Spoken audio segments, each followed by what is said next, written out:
Grande première en principauté ce lundi au Novotel. Pour la première fois de l'histoire, Monaco accueillait, à l'initiative du Conseil national, une réunion de la Commission des questions politiques et de la démocratie de l'Assemblée parlementaire du Conseil de l'Europe.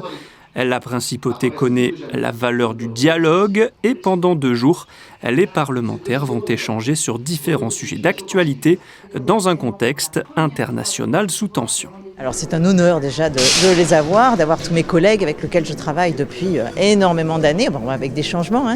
Je fais partie de cette commission depuis très longtemps et surtout le Conseil de l'Europe.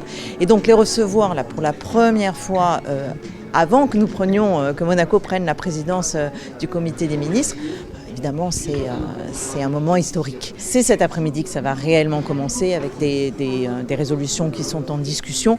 Évidemment, le travail de la Commission est secret, mais il y a beaucoup de sujets qui vont apparaître et je pense qu'en sujet essentiel, ça va être maintenant l'Iran, ce qui se passe en Iran. L'Ukraine a toujours beaucoup pris de place dans les discussions, mais on a eu des discussions sur Chypre, on a beaucoup de discussions sur des pays européens qui nous entourent.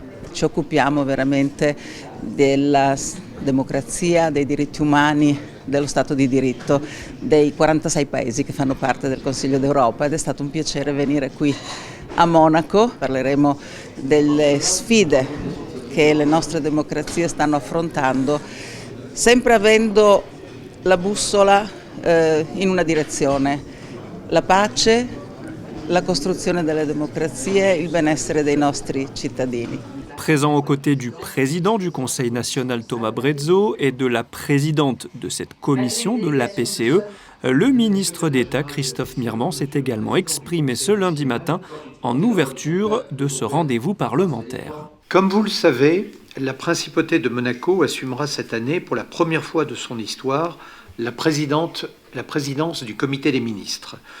Depuis son adhésion au Conseil de l'Europe en 2004, notre pays n'avait encore jamais été appelé à exercer cette haute fonction. Et nous mesurons à sa juste valeur l'honneur et la responsabilité que cela représente. Ainsi, le gouvernement princier, le Conseil national et l'ensemble des institutions monégasques sont à pied d'œuvre depuis plusieurs mois et nous nous préparons avec rigueur, enthousiasme et détermination pour faire de cette importante échéance une réussite. Je conclurai en faisant mien les mots du prince Régnier III, qui, alors que nous nous apprêtions à adhérer au Conseil de l'Europe, avait qualifié cette belle institution de « famille naturelle de la principauté ». Dans un peu plus de 2 mois, le 15 mai 2026, Monaco prendra pour la première fois la présidence du comité des ministres du Conseil de l'Europe.